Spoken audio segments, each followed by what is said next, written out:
Bonjour à tous, aujourd'hui on se retrouve pour une nouvelle vidéo où je vais vous présenter comment enrouler une bosse, c'est-à-dire comment passer la bosse sans décoller et en essayant de gagner un maximum de vitesse dessus.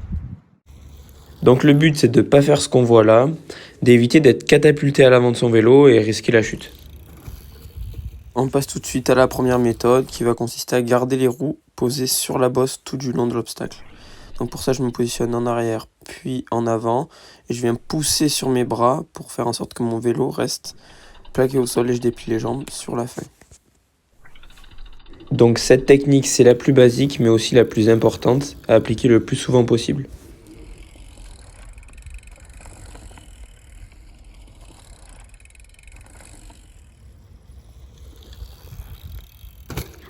Donc là pour l'exemple je suis arrivé extrêmement vite et j'ai fait aucun mouvement, donc voilà ce qui se passe. Ah, t'as cogné, hein? Donc ici pour l'application du mouvement on a Mathieu Van Der Poel qui va utiliser le mouvement que je viens de présenter pour gagner de la vitesse sur ses whoops. Et ici c'est Tom Pidcock sur le Grand Prix Van Nuys qui fait le même mouvement pour gagner de la vitesse et gagner du temps sur Laurence Wick qui le poursuit de très près.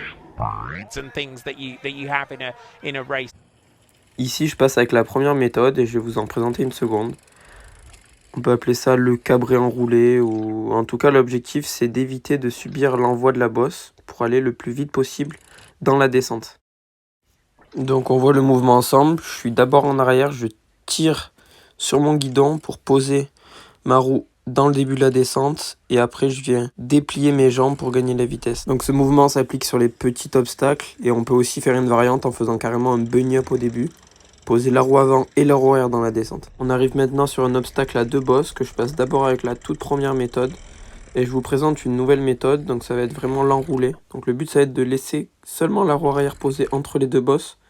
Et de ce fait gagner de la vitesse dans le creux en dépliant les jambes. Donc on voit le mouvement ensemble, je suis d'abord en arrière. Je viens tirer sur mon guidon.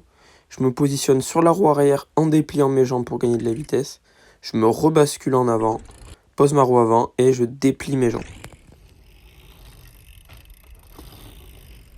Après, si les deux bosses sont pas forcément espacées, on peut toujours sauter entre les deux bosses. On va pas gagner beaucoup de vitesse, mais c'est pas là qu'on gagne une course. Donc ici sur une table, je viens passer, comme on a vu la première méthode. Je viens placer aussi la troisième méthode, donc l'enrouler. On peut voir Mathieu Van Der Poel à droite qui va venir enrouler la bosse, donc plier et déplier ses bras de sorte à rester bien plaqué au sol. Et Toonart à côté qui se régale en faisant un petit saut.